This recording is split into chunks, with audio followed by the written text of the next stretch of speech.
Mr. Sweeterman. Thank you, Your Honor. We'll get started with tonight's workshop.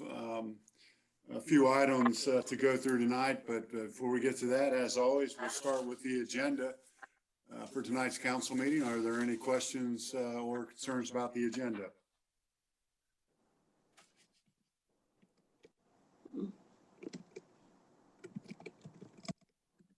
Okay, I assume there are none. And Mary, if you're listening, can you reach out to Mr. Wanamaker? He's having troubles. Can you call him? Certainly. Thank you. All right, we'll jump right into it then. Just want to remind everybody that we have an amended council meeting schedule for the month of December. So December 8th will be our first meeting, which happens to be the second Tuesday. But we will amend the start time of the workshop, and we'll start at 5:30 as that will be the budget presentation. And then on December 15th, the following week, we'll have our second meeting of December. And then in regards to your budget presentation, we do have the budget binders available, and I will be making the rounds tomorrow to drop those off. So don't ignore your front porch tomorrow. At some point, step out there and pick those up. We'll put packets on your at your property tomorrow afternoon. Will you take a picture and send us a email message when you drive up in your Mercedes truck to drop off? I have not perfected the customer service model of Amazon. I might knock and run, but other than that.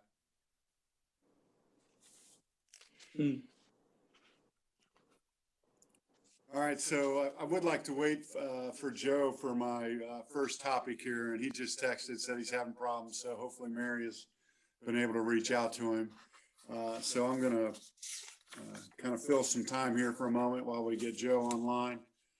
I want to talk a little bit about the Employee Service Awards. We were able to have a virtual presentation of Employee Service Awards in a very socially distanced manner. Basically me and the person who was receiving the awards. And that was it. Mary did a great job of facilitating, working with Carl at MVCC, so that we'll have a video for the presentations. But we were able to award 72 employees with their service awards, totaling a total of 1,095 years, sorry. And we have ranging from 5 to 1 employee in our IT department with 45 years of service. So it was great to recognize those folks. And then we also recognized and actually presented awards to our Special Way Award winners and our Links to Excellence Award winners. So happy to report that Regina Beer from our police department, Chris George from Parks and Recreation, Catherine Haynes from Planning and Development, and Sarah Thomas from Parks and Recreation and Cultural Arts all received Special Way Awards for their actions over the last year. And then we had 3 Linked to Excellence Awards. The team of employees that put together the COVID-19 Business Assistance Program was nominated and received an award, as well as the team who implemented the Spillman computer-aided dispatching and records management system project in our public safety department received the award. And then finally, our last Linked to Excellence Award was the Little Soccer Player That Could Award. And this is one of my favorites. This is a little girl who signed up for recreation soccer at the rec center. The individual needs assistance with reading lips, which is very hard to do when your soccer coach is wearing a mask.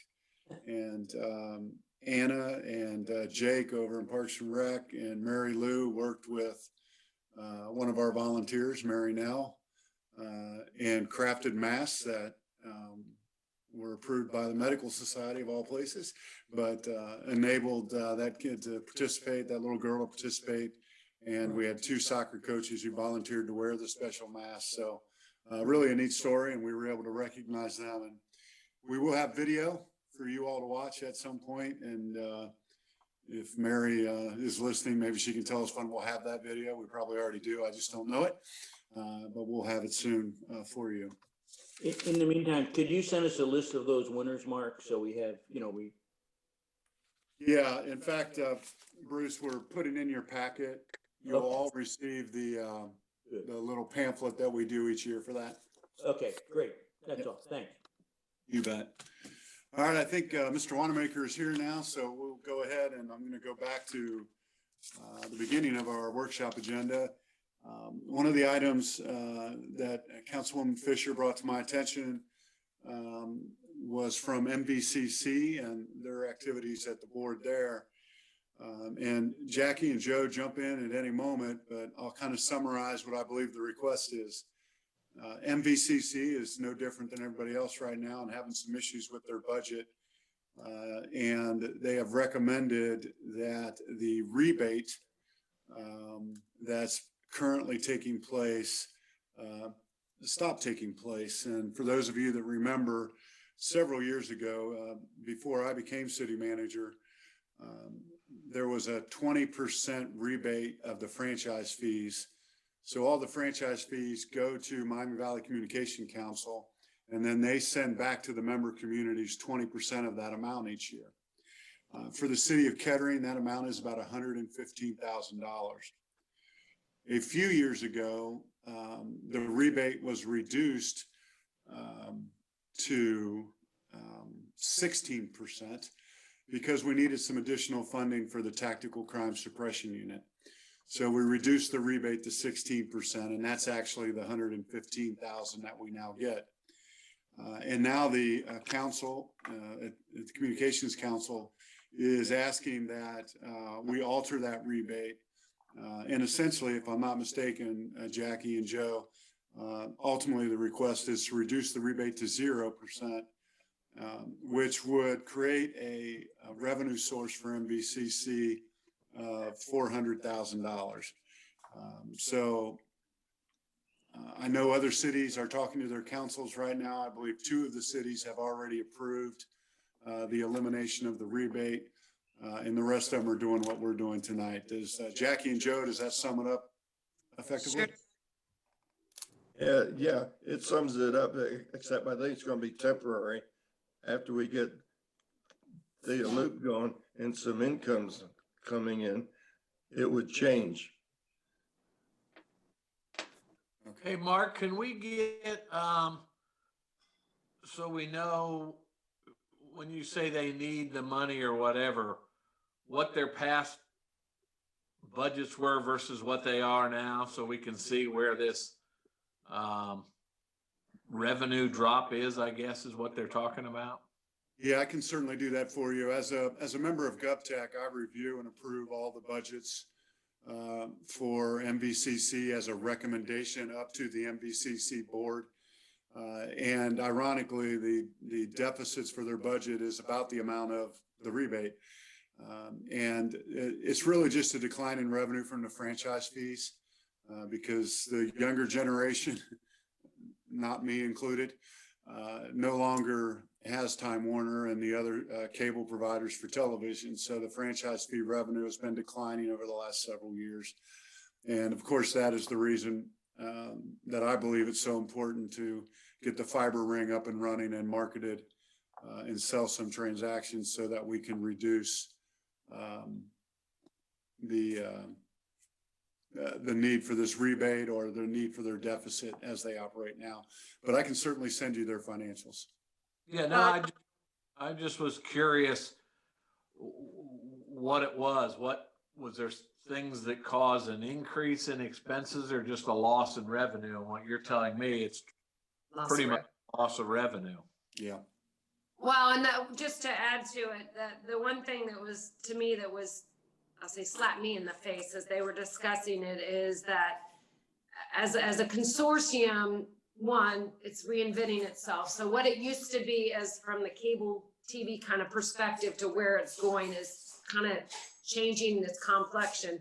And what I kind of threw out to Mark was, at the end of the day, if we said, hell no, we're not going to do it, the reality is, are we getting services back from MBCC that far exceeds that rebate that we're getting? So in other words, if we weren't all leveraging their services that they're giving all the cities together, and we had to outsource everything they do for us, we'd be spending a whole bunch more money than that rebate amount that they're asking to keep in-house.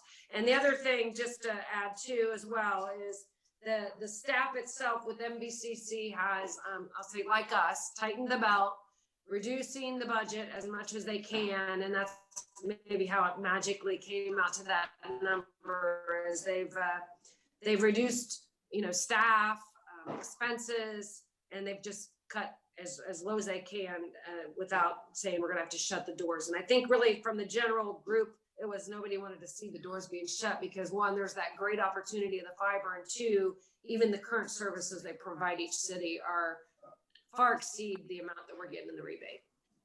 That's all I've got to say about that subject. That's good summary. Yeah, they've cut it to the bare bones. Even their personnel's been cut. Yeah, because I think when we initiated that, they were so flowing in cash. We said, this isn't really fair that we're paying money into this thing. And that's how we came up with that amount of money that all the cities, plus we were paying a very large percentage of the overall fees because we were the largest community. So how many years ago was that when we did that, Mark? Yeah, I was assistant city manager when that happened, so it's going to be back in the 2005, 2004 range when that all started, and it was just for that. They were accumulating a reserve, and so they came up with this rebate in this program, and it's worked well. But as Jackie just indicated, they work very well for us. I'll give you just two examples that have paid us far in excess each year. And that is the DP&L street lighting contract that MBCC shepherd, as well as the energy aggregation program that we're in, that they put together as well. Those two things alone there save us more money than we give them in franchise. So what do you need from us tonight? Just I was gonna say, we haven't been asked for a pressure vote, so but we are gonna be asked to bring our vote from our council forward. So I think if Joe and I just basically hear anybody that's saying nay, that would be a great thing for us to hear right now. Otherwise, we're gonna kind of assume you think this makes sense, and we would be leaning to we agree that makes sense as from our city perspective. Jackie, I think you can take that back to them, and I don't think there's anybody that doesn't support this, so I just move forward with that. I'm glad Joe's listening, because I am a horrible attendee, and Joe is our rock solid rock star that always goes. So thanks for sharing that with Joe and I. He's the man. Joe's the man. Well, and when Joe says this is temporary, I assume if for some unforeseen reason this had to continue a year from now, you would have to come back to us again, right? Yes. Yeah, okay. Yeah, I would think. Good. I wouldn't hold your breath, Mr. Duke. Things aren't changing with more subscriptions to Time Warner and all, so. Well, then. Anyway. That's kind of my Okay. question. It sounds like what Mark said about the future of this rebate. Right. It ain't gonna be $115,000 next year. No. Right? No, it's going down. COVID. It went down 1,000 in 1 year, so it went from 116 to 115, from 19 to 20, and it's going to just continue to go down. I remember at one point, I believe it was 125 to 135 in that range. So it's definitely going down every year. We'll continue, and I think if the council decides to not do a rebate, I think you can anticipate that being that way for a few years, not just a year. But because it's brought up in the budget each year, you'll be made aware of it each year on how we intend to move forward. Okay, that's my second question. Where does that fit in the budget? Is that other revenue? For us, it is what's called reimbursement revenue in the general fund. Oh, okay. So it is a number inside a much larger number. Okay. And this 115,000 is not this year, it's for next year? That's correct. Okay. So I take it we already had something for this year. This year we've already received our 115,000. Okay, thank you. Yes, sir. Any other questions of Jackie or Mark? Okay. All right, thank you. Next item is, we're going to jump right into the meat and potatoes of this workshop, I guess. And talk to you about my recommendations regarding COVID-19 and some of the orders that we have received. Steve, I think at this point, if you want to pull up, and if you guys don't mind, we'll share screen with you. I know it makes it a little harder for you to see each other, but it make it a little easier for you to follow along, I think.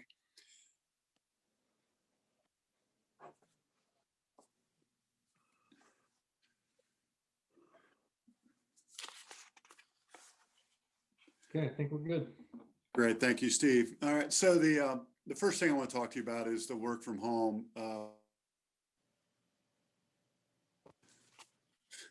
My apology, my iPad is ringing. Is my work from home proposal, and that we go ahead and go back to some portion of our staff working from home on an alternating basis. Over the last week, we've received the governor's curfew from 10 p.m. to 5 a.m. We've received 2 health orders, one for mask and one for social gathering, and mainly impacting banquets. And then, of course, Public Health, Dayton, Montgomery County released their stay-at-home advisory last week as well. All of this in relationship to or in conjunction with the fact that Ohio's cases are over 11,000 per day now, getting to the point where I believe the governor calls it the surge is here. So, these are the numbers we worried about back in March when we had the shutdown. But I don't want to be doom and gloom here. Our numbers inside the workforce are pretty good. They're up, don't get me wrong, but they're stabilizing a little bit. This week, we're at 25 people that are impacted by the pandemic. Those are positive cases, those that have been exposed to positive cases, and those that have the symptoms that may be COVID-19. So again, that number is very consistent with last week. Our first case of employee exposure has very likely taken place. We had a member of our leaf crew who tested positive. Leaf crews have a difficult time social distancing, as you can imagine. So we quarantined that particular crew. Another member of that crew is now tested positive. So, we're not overwhelmed at this point, but it is relevant. We're doing everything we can right now. We think the safety measures are working. Certainly in March when we went home, we didn't have safety measures. Now we do. And I think they're working, and I think we're doing everything we can to keep our employees safe while they're in the workplace. But I've kind of established a goal based upon these rising numbers and the public health advisory of caution, safety, and service delivery. And so ultimately, that's what led me to come forward with a proposal to you or a recommendation to you. My recommendation is we would implement work from home beginning Monday, November the 30th. I want to take advantage of the holiday break, and I want to try to keep some employees home after the holidays, because obviously it's the professional opinion at this point is that small family gatherings are part of the issue, and certainly that will take place over Thanksgiving. Originally, what I had proposed to our directors, my idea, if you will, was in week 1, 50% of the office employees would stay home. The other 50 would come in. In week 2, they just alternate. So I pitched that idea, and I am secure enough in my ego to tell you that not very many people liked it. So what we decided after that point was we'll let each director put together a plan for their department with the goal of caution, safety, and service delivery. And if it looks different than my recommendation, that's fine. I need your plan. What is your plan? And so I received several different plans, some of them alternating, like I suggested, weekly. Some of them are alternating daily. Some of them are not alternating at all because they're all outside employees, very few inside employees, and they just felt it best to continue what they're doing today, which frankly is fine as long as we continue our safety measures. So we have different plans. for each particular department. So there may be some inequity in that. But it is a pandemic, and that is to be expected.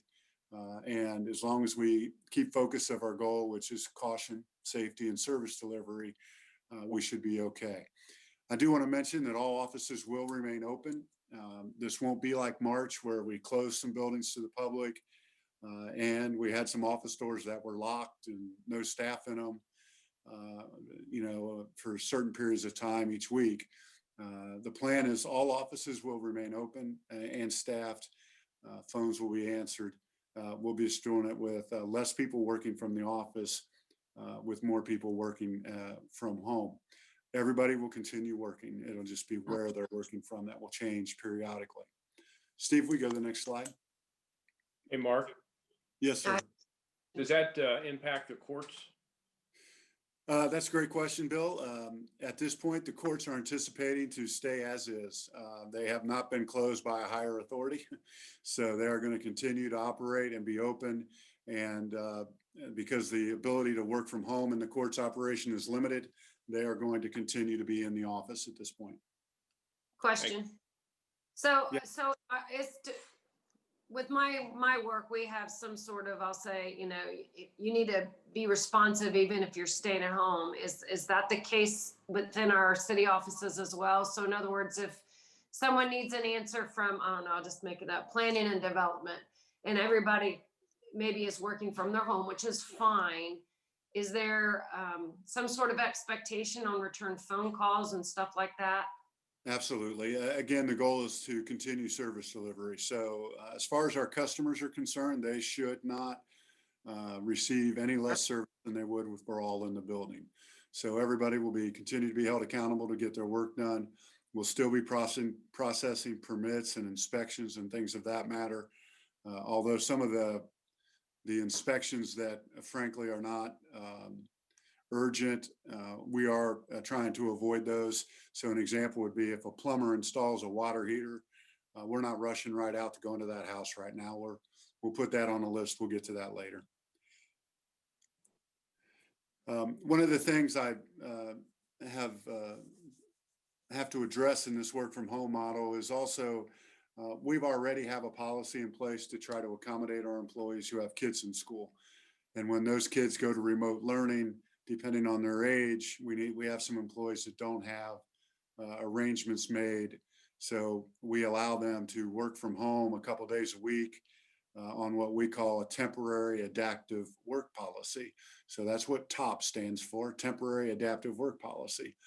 Well, we'll have to update our policies if we go to a work from home model to make sure that we have a work from home model, but also can still accommodate our employees that still have issues with kids. So I'm sure you probably read Kettering City School District has indicated to their families that if the county goes purple, the school district will go to 100% remote learning.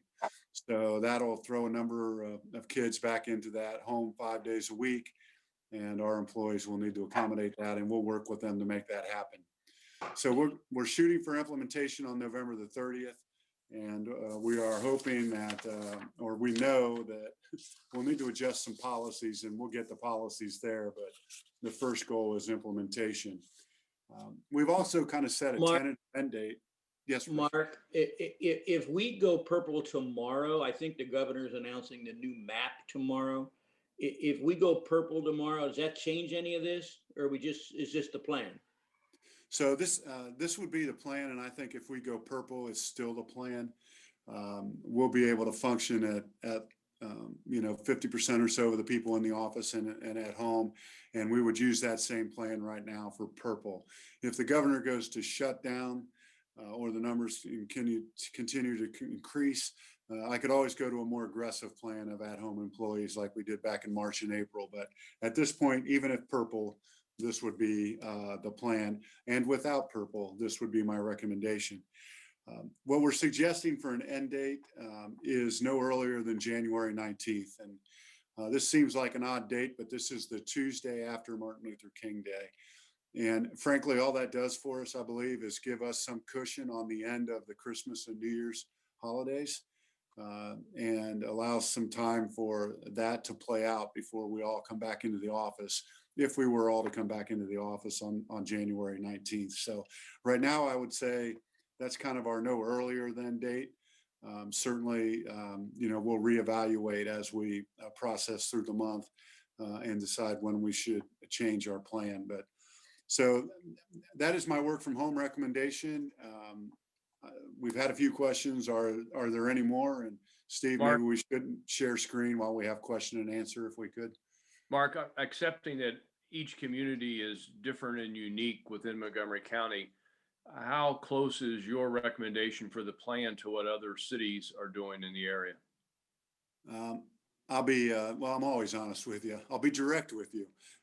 I believe that we're being more cautious than some of the other communities.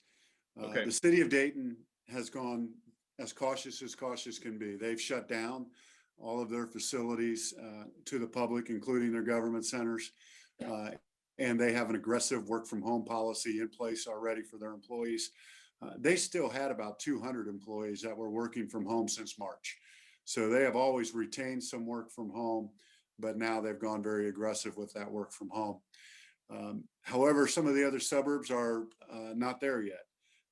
I don't know that, well, some of them I know won't be doing anything. Some of them are doing what I'm doing, talking to councils and trying to decide what to do. But there is, I guess I would say there is one side of the equation is the city of Dayton, full support of the public health advisory. On the other side of the equation are communities that are saying all of our things are open and all of our employees are in the office. And I'm recommending that we're kind of in the middle spectrum of those.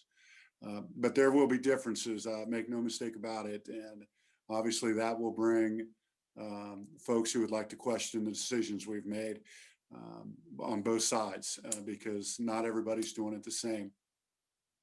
Okay, thank you. Yes, sir.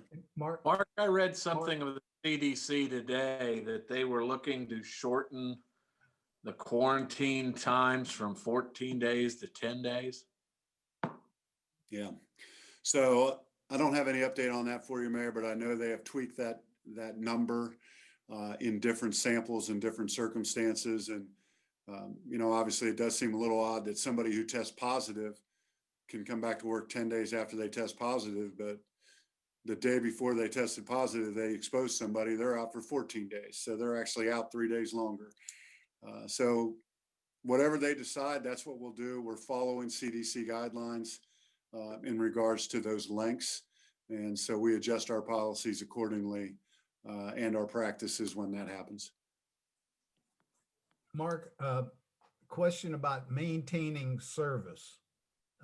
And I think that 50-50 sounds like you're going to be able to do that. But when the builder or the developer or the plumber, Joe the plumber, comes into the city office for some reason to meet with somebody in planning, do they allow them past the front door?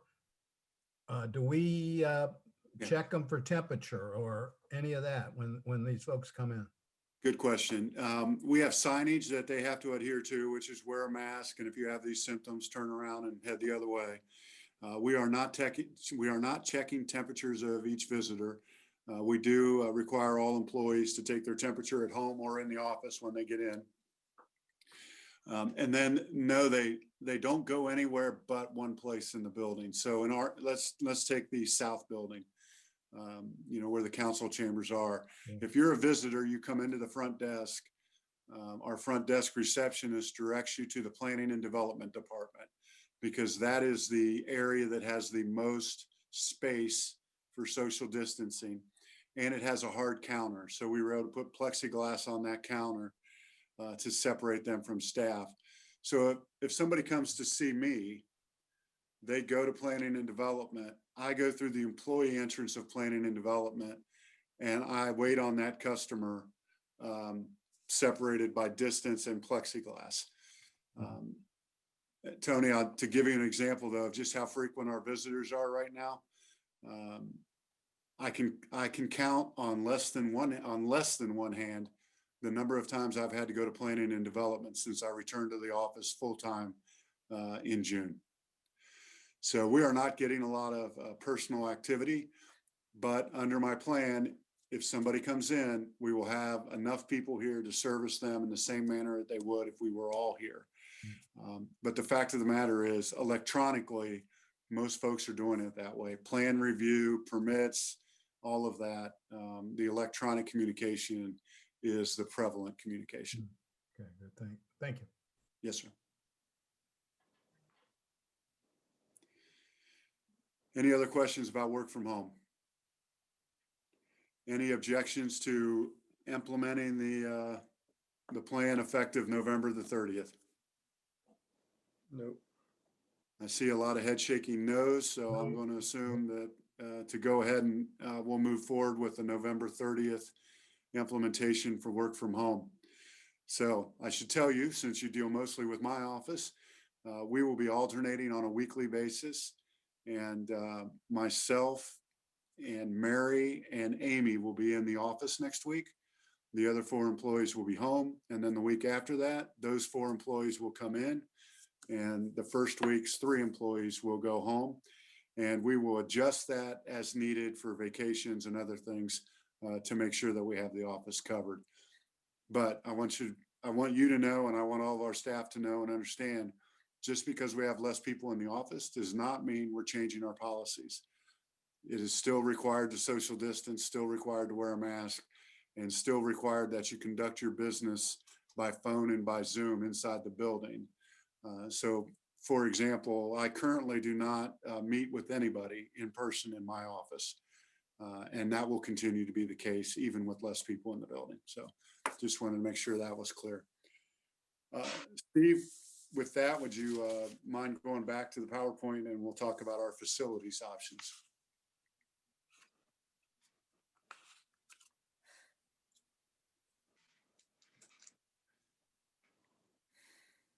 Thanks, Steve. Okay, so in our facilities, my recommendations are, there's really like 3 prongs or 3 approaches we could take. First, we could do nothing. And so doing nothing is what we're doing right now. All of our facilities are open and available to programming on a somewhat limited basis because of social distancing, but we do have programming. With the exception of our CIL. We have not opened the CIL, and given the numbers, I still strongly encourage all of us not to do that. But that is certainly where we're at today. A proposal would be that if the county does go purple, and as Mr. Duke had indicated, possibly an announcement tomorrow, we could close all of our programming facilities. That would be essentially the rec center, Rosewood, Habitat Center, the ice arena, the fitness and wellness center at the Trent. One exception would be Poland Farm. We do have 1 wedding still on the books that has not yet canceled for the month of December. So if they move forward with that wedding, my recommendation would be we won't close them out on such short notice. We'll come up with a plan to assist them in having their wedding at Poland Farm. But if we're purple, there's a recommendation that you could just close all the facilities. My recommendation is, as I mentioned with our staffing plan, we would keep the north and south building open to the public. We would allow the public service department and the parks center to make their own decision about whether they are open to the public. The public service building, for example, remained closed to the public for a longer period of time than our north and south building did, because frankly, they just don't get a lot of traffic anyhow. But a recommendation is we could leave the north and south building open to the public. If you go to the next slide, we can discuss what. Mark, Yeah. I have a question on the wedding at Poland Farm. Do we control the size of that group inside? I mean, is that less than 10 people or that kind of thing? We're not. That's not Sure. open for a big public thing, is it? No. So we do know the size of the wedding, and we know and weddings can be greater than 10 people, but the new banquet rules that came out added some requirements to weddings. So no dancing, no congregating. Once you get there, you basically sit at your table. The food is brought to you, so there's no waiting in line for that type of activity. You can conduct some of the standard wedding activities. So the first dance, the cake in the face, whatever. You can do some of those things, but you have to basically stay at your table. And the way the rules are written, the tables cannot be more than 10, and everybody at the table must be in the same household, which makes it very difficult to have a wedding because you don't typically have just one household at each table. So it would have to be a small event for us to accommodate it, but we'll work with them and we'll follow those guidelines. How many people is it, Mark? I think Mary Beth's still on the call here, and I think she told me they registered for like 50. I think it's 50. That is accurate, Mark. Thank you. All right, with the next slide, what happens if we don't go purple? Again, one of the options is we make no changes. Everything is open except the CIL. We continue what we're doing today, focusing on safety. And we have been pretty fortunate that those protocols are working. We have had some exposures related to team sport activities, hockey and volleyball. We had an exposure related to ice rink instruction, but it's not rampant, but we have had some issues and we've had to take care of it. We did have the unfortunate situation at Rosewood where the employees congregated, and public health said, you got to shut them all down. You got to quarantine them all. So we did close that facility for a little bit, but no exposure to patrons in that example. It just was our own employees. So we've been fortunate. We've been safe. So obviously that is an option. We could just continue on as is. Another option would be we could make programming changes. So we could leave our facilities open and we would focus on the smaller stuff.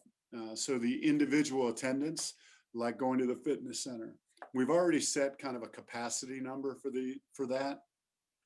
Our numbers have been below capacity. We could continue to allow that type of thing. We would look at all of our classes, make sure they're at small numbers, make sure they're not anywhere near a capacity number that concerns us. We could still kind of have those things. But what we wouldn't have is the volleyball teams. We wouldn't have the Huff and Puff Adult Hockey League, the youth hockey leagues, anything that's kind of team oriented that brings a larger number of people together each night.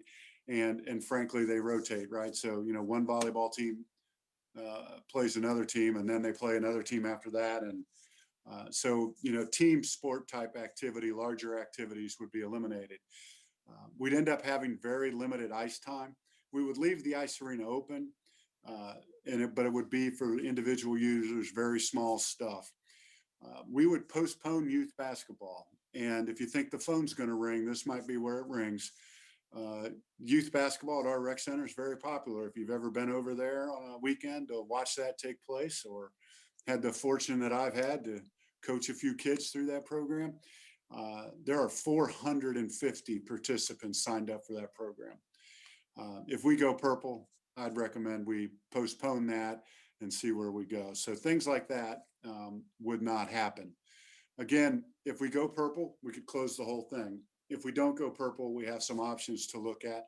And frankly, if we do go purple, you could say, okay, Mark, we don't want to close the whole environment under purple, but let's focus on, say, option number 2 here, change the programming, limit our risks. So certainly some things that we could look at. Franklin County. Mark, Yes. have we had team sports going on at the rec center to date? Yes, sir. Have those been problematic for COVID? We've had some issues with the Adult Hockey League, what's called Huff and Puff. And we've also had an issue with our volleyball league, an adult volleyball league. When you say issue, does that mean a lot of cases or one, or what does issues mean? Well, for Huff and Puff, and Mary Beth will correct me if I get this wrong, but I think we had 2 separate occasions with hockey players testing positive within 48 hours of having played at the rec center at the ice arena. So there were 2 teams that were impacted, or 2 separate incidences. With volleyball, we had a team that I mentioned small social gatherings. They had a small social gathering on October the 31st, 2 days prior to showing up for their volleyball league. They played in the volleyball league, and then the day after, they started having positive test results. And so the end result of that particular example was that next Monday, we canceled the volleyball league out of caution so that we did not have any other possible exposures. And we had a 2-week window between activities. So we've had cases. It has not been, it's not rampant. It's not a surge, but we have had cases. So really it's come about because people are still jackasses in what they do outside of a volleyball game and hanging out in bars or partying. I will say that we continue to do everything we can to be safe in our facilities. But as we know, I cannot dictate what my employees do on their social hours, nor can we our patrons. So it's just the risk that's associated with the pandemic. And our safety measures, our safety protocol, we're following guidance. We're doing the best we can, but it's not a guarantee. It's just risk mitigation. Mark, my question is, what's the difference between option 1 and option 2? And is it related to the 147 employees that are mentioned in the last bullet? So does that mean if we go with option 1, which is the way things are now, is that 147 people? And if you go to option 2, what's that number going to be? Or even if Well, option 1 is 10, I don't know. What Yeah. kind of numbers we talking about as far as employees working? Yeah. So what I'll tell you, that obviously is a bad slide layout on my part, because I've commingled separate issues for you, Tony. The number of employees have nothing to do with option 1 and option 2. The difference between option 1 and option 2 really is, in option 2, we would eliminate the large scale activities and focus on the smaller activity. Whereas in option 1, we're not making any changes. We just keep going on. The number of employees is just there for scope, for your benefit at this point. I wanted to let you know that since June, when we reopened, we've gone really from not zero, but a small number, to currently we have 147 regular part-time, seasonal part-time, and contractual employees who are operating our programs, running the ice arena, the swimming pool, the programs and classes, working in the fitness room. And that number also includes the part-time employees who work in our parks department. So that's just kind of a census count of where we are employee-wise. My recommendation at this point, if we go purple and we decide to close all of our facilities, we will reassign as many of all, if not all of those employees as we can to help us in areas that we need. And mainly that would be our parks department for the short term. And then, come January 1st, we'd make decisions as we move forward. Mark, if we're closing everything in parks, where are you going to send 147 people? We're not going to send all 147 for sure. Some of them are contractual in that number, a great number of them, actually, about 45. So they're like yoga instructors, things like that. So likely, they wouldn't be reassigned. But some of the other folks, if all the activity is closed, we'd have folks working in our parks and working anywhere else we can put them, whether it's cleaning or doing whatever. And keep in mind, and I don't want to minimize this. It's an important decision to make, but it's also not what I'm focusing on right now. But these are part-time employees, so many of these employees might be, 8 to 10 hours a week, whereas and then some of them would be no more than 28. So a range of things. I don't have the census yet on all of that, and I don't have the dollar impact because at this point, really, my focus is what do we want to do from a patron perspective with our caution, safety, and service delivery. So obviously we'll be digging deeper into the numbers on what it costs to keep employees versus not keeping employees. Do we need to do layoffs and furloughs? All of that analysis yet to come. Why wouldn't we go to option 2 just because the cases are spiking anyway? I mean, part of the problem is we have a school system that basically is doing different than most school systems and decided to stay in full time or whatever mode they're in Sure. Yeah, as far as. and I think, Steve, if you want to go to the next slide, this might help with this discussion too. Um, the options to us are contingent upon what we want to do, but also what we think is going to happen, and what we think the school system is going to do. I think it makes sense that we're partners with our school system and to some extent in this regard. We also want to be cognizant of the public health advisory and supportive of that. So, we have all these factors that come into play, and at the same time trying to make service delivery a priority for us. So when it comes right down to it, we have to establish what's on this screen, right?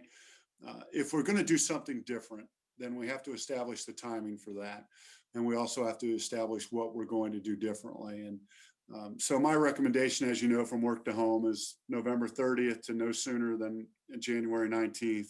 We'll evaluate it weekly. We'll follow what's going on and make changes as we go if we have to. With the facilities, I would say this to start with. If we're going to do something, I can't really do anything till at least November 30th. We're going to need some time to get the messaging out and get people's notified. So even if we go purple tomorrow, we won't have a plan in place or notifications probably until at the earliest the 30th. And a good example of this would be Franklin County is purple already and have been for over a week. I had correspondence with a couple of city managers in Franklin County this afternoon. They're still trying to decide what to do, just like we are tonight, because the factors are they're constantly moving and they're still trying to make decisions. And then we have to decide as a council and as city administration, what do we want to do with our facilities as far as programming? Do we want to kind of curb it down and slow it down? Or do we want to shut it completely down if we go purple? I will tell you again, in Franklin County, it doesn't appear to be the complete shutdown model. They have gone with what appears to be the leave the facilities open for the small stuff and shut down the big stuff. And that's what they're trying to work out. They're trying to work out how to close down the big stuff. Because, for example, one of those recreation centers in Franklin County is the home to multiple school districts' high school swimming teams. And Ohio High School Athletics has not yet shut down swimming. Well, that's certainly a big event. A lot of people in a small area for practice and for meets. And they're trying to make a decision on how to handle that if Ohio High School Athletics has not yet decided. So, these are decisions need to be made, but we're trying to do it in a manner that we take into consideration what the school district is doing and what others are doing. So I throw all of that out there to say frankly, it's not a cut and dry decision to go with the Dayton model. Dayton shut everything down in red, and they would certainly leave it there in purple. In Franklin County, they're already purple, and not everybody's shutting everything down at the local government level. So it's not expected of you, or would not be unreasonable of you to say, hey, Mark, let's just reduce our offerings, be as safe as we can for now, and see how this goes. We can certainly do that. Mark, we can certainly also just shut it all down. Yes, I sir. agree with your first statement. What it's going to be in a week from now or the 30th or whatever, but I think we need to begin to look to keep it open with the safety for the small things that you talk about, but preparing for closing for the large gatherings that we have.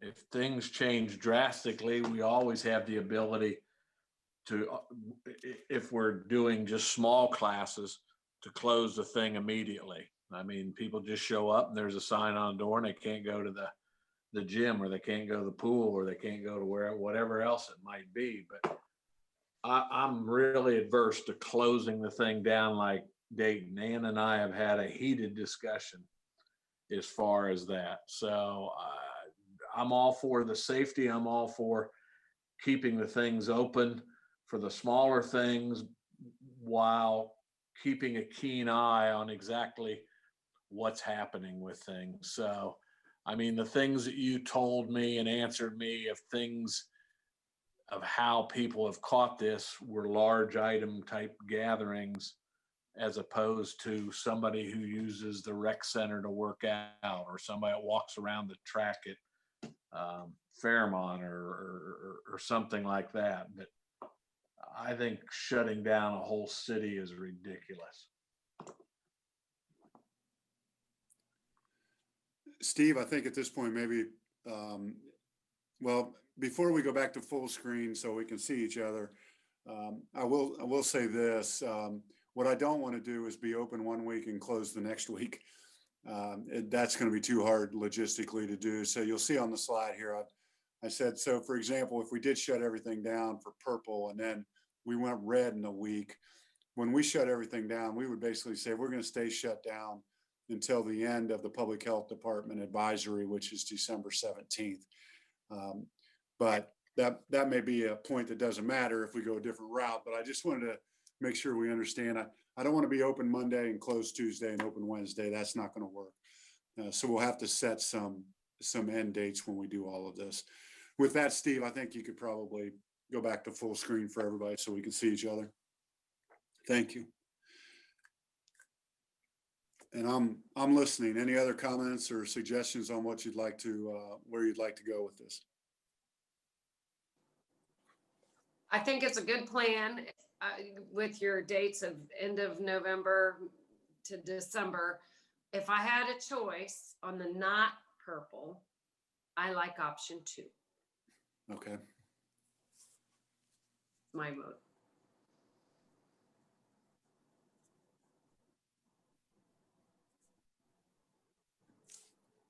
Bruce, you're muted. Bruce, you're muted. Couldn't hear you. He's complaining to his wife. Oh. I'm fine. Oh, you're back. So what I'm hearing is option 2 at this point. Either way, No, purple or no purple. Is that correct? I see Bill shaking his head yes. We're not taking a vote, but you know the theory. Thank you, Rob, for reinstituting the thumbs up. Everybody a thumbs up on option 2, regardless of the color of the county. This is okay with Ted. We're all talking, right? We're all good here. We're not taking a vote. I'm just getting direction from you that I can act upon. All right, so before we go any farther, I just want to remind you all that when we do this, there will be objection and there will be comments and questions and concerns from our patrons. And as always, send them my way. And we'll chat with folks and share with them our philosophy on why we're doing what we're doing.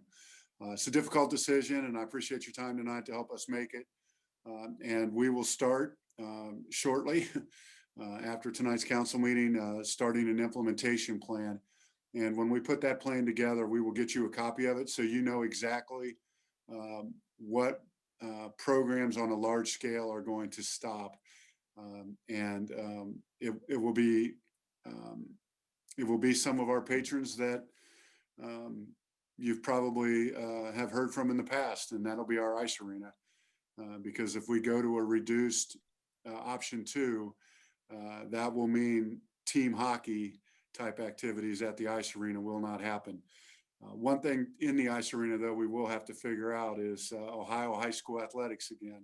Alter High School utilizes our ice arena for their hockey team. So we'll work with them and do the best we can to help. We will keep the ice up, as I mentioned earlier, because frankly, it's just a real pain to take it down, and we can still do some individual stuff at the ice arena. Mark, are you implying that Alter's hockey team would still be allowed to play even though we're not allowing the other hockey programs to play?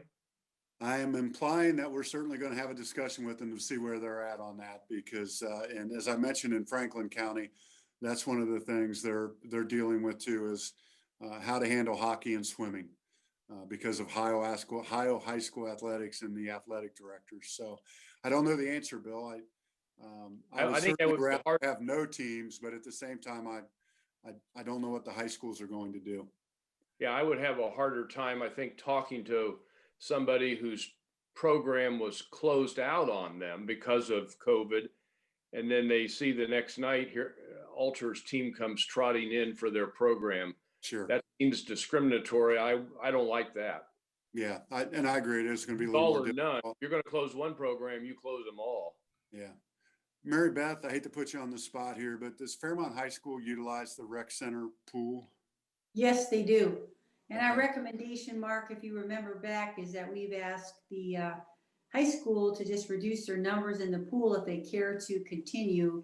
But we don't know about that yet because the schools haven't decided, but we would restrict the number of kids that would even swim in the pool down to 16 from 50. And that's to keep the social distancing and all that, the 15 minutes and that type of thing. But we were waiting for this meeting to progress on that discussion.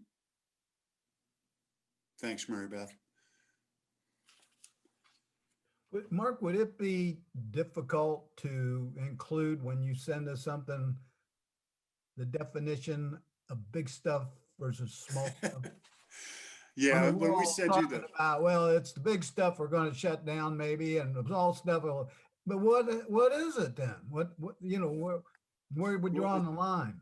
this is me sharing my screen, Tony, but this is the big stuff and the little stuff. Okay. Mary Beth was able to break down the programs by building with some recommendation, and that's the type of stuff we'll share with you. Okay. So you get a feel for what we're going to allow and what we're going to stop. Mark, would you send us copies of those slides that Steve presented to us? I could only copy down so much on them. Well, and I was gonna, can I Absolutely. no phrase, Mark, because what we're gonna stop if we go purple. Okay, so we should go Because back that to the, chart it had was if we go Yeah. purple. we should go back to the thumbs up. The thumbs up was option 2, regardless of whether we go purple. So option 2 would be in place even if we stay red. That was the thumbs up vote. So if not everybody understood it that way. That was not my intent. So sorry if I misled all you guys. Okay, so maybe we need another thumbs up display. So option 2, implementation regardless of the color of the county. That's the direction that I thought I received. So I have a my bad. thumbs down. My bad. Yep. No, I'm still up. My bad. No, if we go purple, I'm No. not, I think we need to. If we stay extra- red, Bruce, if we stay Pardon? red, pretend we're gonna be red. That's the question. Pretend we're just gonna stay red. Do Yeah, you I'll want- ask a series of questions, Bruce. So Yeah. let's start with this one. We Okay. are red. Do you want me to implement option 2?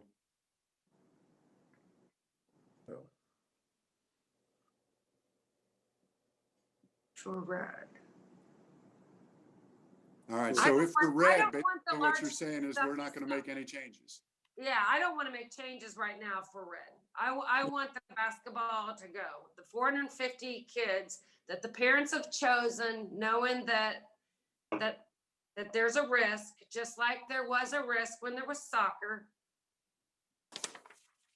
That's where I'm at. If we go Okay. purple, it's a whole new ball game. Obviously, that has to go away. Boom, bomb, done.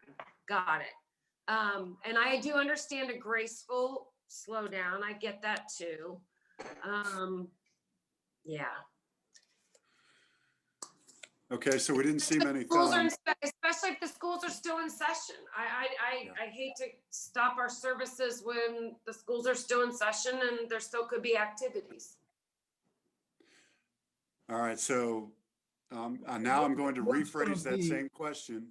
Well, Probably the minority, but that's, it sounds like we're red right now, we Yeah, are. and we're talking about, is it going to be option 1 or option 2? right. That's So we're And- red. Option 1, we're just going to leave things go. Correct. Leave it like it is. That's what, I saw a few thumbs are up for that. That's where we are now. But what's going to be our measurement right here in the city of Kettering, Ohio, in Parks, Recreation, and Culture Arts, regardless of the county, if we have some cases turn up then at some point in time? Because it's probably going to happen. So do we have some kind of hurdle rate there where we say, oops, basketball's got it, or the ice hockey's got it, or somebody got it. Yeah. And we better shut it down because we don't know where this thing is. It's there somewhere. Exactly. I think trying to take a holistic approach and say you're going to shut everything down, I think we've got to be flexible in monitoring. If there's a problem with the basketball things in red, where we get a series of teams or whatever, shut the damn thing down. I don't care if it's purple, green, or yellow. I mean, we can't be having things in our facility if it's a spreading ground. I don't care what color it is, whether it's red or purple. I mean, we have to have the flexibility if there's a problem to address it and do something, I agree. So All right, I see a lot of heads shaking in that regard, so I'm going to rephrase the question and say, if we're still red, then no changes in programming, but have the ability to monitor and adjust as appropriate. Yes. Do absolutely, we have thumbs up on that? yes. Okay. So if we go purple, then I believe what I heard before, but misinterpreted, I think. But if we go purple, we're not going to shut completely down, but we're going to go to option 2 and continue to monitor and see where we're at. Which option 2 is to close down the big things and all. Big That's stuff. correct. Yes. Okay, so red, we're going to stay as is. Purple, we are going to go to option 2. Everybody in agreement with that? And I am glad that we kept talking a little bit longer because that's not what I heard on that first thumbs up. So, okay, perfect. Can I give an example to everybody real quick? My grandbabies are swimming. They're spreading them way out, and that's to me is what you are lumped in that option 1. They're swimming. They're also signed up for basketball, and they did soccer by the way. And so yeah, I mean, we all as a family are taking a risk, and we know that. And if all of a sudden the babies start getting sick, it makes sense to say, whoop, now we got to stop. Got it. But what I hate to do is prematurely say, nope, we're just not having basketball. Sorry. I'm gonna tell you what, this is on the parents, a lot of it with their kids. Two of Yes, it is. my grandkids got COVID playing lacrosse, an outdoor sport that people running up and down the court while they come into contact with people. It's not like football where you're piling on them or anything else. So there's no rhyme or reason to the thing. They get it from their parents or whatever. They're out drinking. These kids are doing school remote. So Well, what I will commit to is we will still send you the difference between small and big, so you understand what that is. But come November 30th, we're just going to be as is if we don't go purple. Tomorrow, if we go purple, then we're going to tell you what big and small is, and we're going to tell you what we're recommending be closed as early as possible, which could be as early as November 30th. Mark, I would also suggest that if we go purple and we're going to cancel these leagues, we have a plan if we go back to red to working with these things and don't have this, I'm going to meet with council in 2 weeks or so. We'll talk about it, get back to you, and the damn season's over. So let's have a plan, because I think we're going to go, if we go to purple, we'll probably go to red as fast as we go up to purple. So we need to have a plan in place for these sports and these 400 kids or whatever, that if we go back to red, that within 7 days or whatever, or however long in talking to the leagues, they can put it together that we're able to get this back. Understood. Anybody else? Okay. All right, I have just a few more things for you, and then we'll give you a several minute break before we go into the council meeting. Wanted to just mention to you, we have a planning commission meeting virtually on Monday. We have 3 cases, so just bringing it up because we haven't had a lot of activity, obviously, lately. Basically, there are 2 public hearings related to folks who are trying to do things in economic development overlays. And as you know, our economic development overlays were phased out with the zoning code. So these are two instances where we're going to change from EDO to regular zoning so that the people who are interested in doing something can move forward. So these are good things that are taking place Monday night. And then also there'll be a plat for the Life Connection of Ohio property. As you know, we're working with them in their due diligence so they can purchase property from us at the research park. So that's all good. A couple new employees coming on board. We have a new firefighter that will be starting in early December. That'll bring us up to full staffing in the fire department, firefighter from the city of Springfield. And then we hired 4 new patrol officers that'll be coming to us from 4 various jurisdictions within our communities or within our region. And they will start in early December as well. We are not anywhere near full staffing in the police department, but that will give us a little bit of a head start as we bring those 4 folks on. I mentioned this to you because we're not having the regular promotional and hiring ceremonies in the police department at this time. So speaking of police promotions, Lieutenant TR Smart, I think many of you probably know, TR is retiring on December the 25th, and his position as lieutenant will be replaced by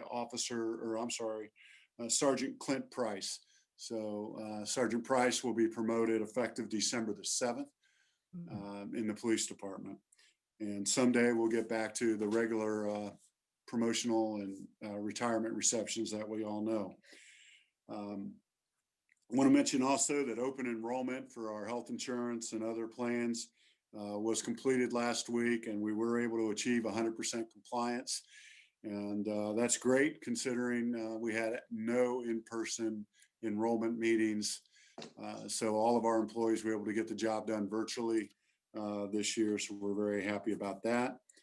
And then I think Steve is prepared to take 2 minutes of your time and give you the Ridgeway Bridge construction timeline. Steve, I'll turn it over to you. Mark, before you go, I know you're not leaving.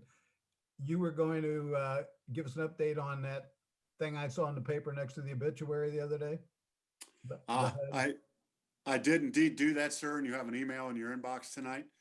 Well, what okay. Tony's referring to is you may remember the outlot on the Meyer property that was purchased, and they're going to do some affordable housing there. There was a legal notice in the paper, I think this weekend, Tony mentioned. That legal notice was from the state of Ohio because the state of Ohio has home funds that they're allocating to that project, and it's a public comment period for that. So there was a legal notice. I checked with our staff this week. We have not received any plans for the housing project or any applications. So I don't have anything to share with you at this point.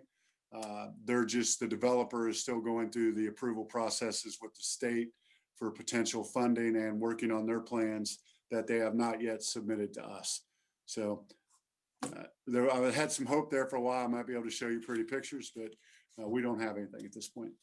Do we have any control over the materials, et cetera? They will have to comply to our zoning code. Is that brick by any chance or not? I don't know if I don't know if that particular area is brick or hardy plank or stone and brick, but all of those are included in the pattern overlay districts that we have in our zoning code. Mark, is this the outlot 40 that's right units? next to the post office? Yes, sir. Yes. Okay, thank you.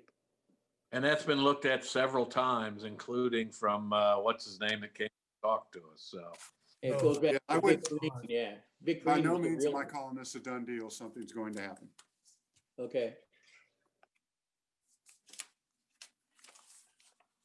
All right, Steve, I think we're ready for you. Thanks, Mark. Good evening, everybody. Real quick on the Ridgeway Bridge project, we had the pre-construction meeting last Friday. They're planning to start work and close Ridgeway to through traffic from between Canterbury and Oak Knoll and Oakwood, starting on Monday, this coming Monday, the 30th. They will be setting up signs for the detour. Actually, it started today into tomorrow, weather depending, and then we'll finish up on Friday. So all the signs will be posted, but they won't actually close the road until sometime Monday morning, the 30th. Early work will include clearing and grubbing of vegetation on all four corners of the bridge, some preliminary demolition work. What right now, they haven't finalized the date, but right now they're looking at towards the end of the week, the second week in November. So around, excuse me, December. So around December 10th, 11th, 12th timeframe. That's when Dorothy would be closed for either a weekend or a couple overnight periods during the week. We haven't finalized those dates yet and times, but we do need to close Dorothy, similar to what we did back in 2004 when the bridge beams, some of the bridge beams were demolished over Dorothy. To accomplish that, we just can't do it under traffic. And they want to try to do as much as they can during the day, but there may need to be some evening or late evening work to accomplish that process. So we'll let you know. We'll probably know a lot more at your next council meeting on the 8th to give you more of a detailed update. But as of right now, that's kind of what they're shooting for, at least preliminarily, until they can actually get started and get some work under the belt.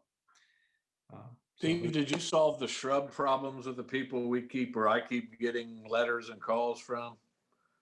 Yes. Yeah. Well, yes and no. I've got a number of calls too, mainly concerned about the evergreen trees that have been already taken out or will be taken out. So in the immediate proximity of the bridge, both east and west of the bridge, we need to take those out because they're in the way of construction, and we just can't avoid that. Further to the west, maybe I would say within about 50 feet of the bridge, they're going to be taken out. But then further west, going down the hill in Dorothy, those will remain. We have no plans to remove those with the project. And then on the east side of the bridge, adjacent to Wayside, all those evergreen trees will come out because they're in the way of construction. But then we are actually going to save 4 of the deciduous trees that we originally planned to take out, but we took another look at those, in fact, yesterday with the contractor and folks from our parks department. And we determined that there's one in the way of the new sidewalk along Wayside that has to come out, but there's 4 others that we are in fact going to save and protect with snow fence and things like that. So the contractor's on board with that, our parks department's on board with it. I'm on board with it too. So we weren't able to, completely eliminate all the clearing, but we're trying to mitigate it and save what we can. Thanks. Yep. All right, Your Honor, if there's nothing else, I have nothing else for you. I do. I just want to change the proclamation, have Rob read the proclamation. Tony's doing the Pledge of Allegiance. So Rob, if you'd pick up the YMCA or YWCA proclamation. Mark, I didn't want to see that. I have a quick announcement, if that's okay. If it's quick. Yeah, I just want you to know that I've been at the National League of Cities conference all last week via Zoom, and last Friday, I was elected to the board of directors for the National League of Cities for a next 2 years. So I just want to let you all know. Congratulations. Thank you. You Could be a lot of work. Landslide? It was a landslide. No. By the way, Bruce, you'll need to Everybody ran against you probably. Recount.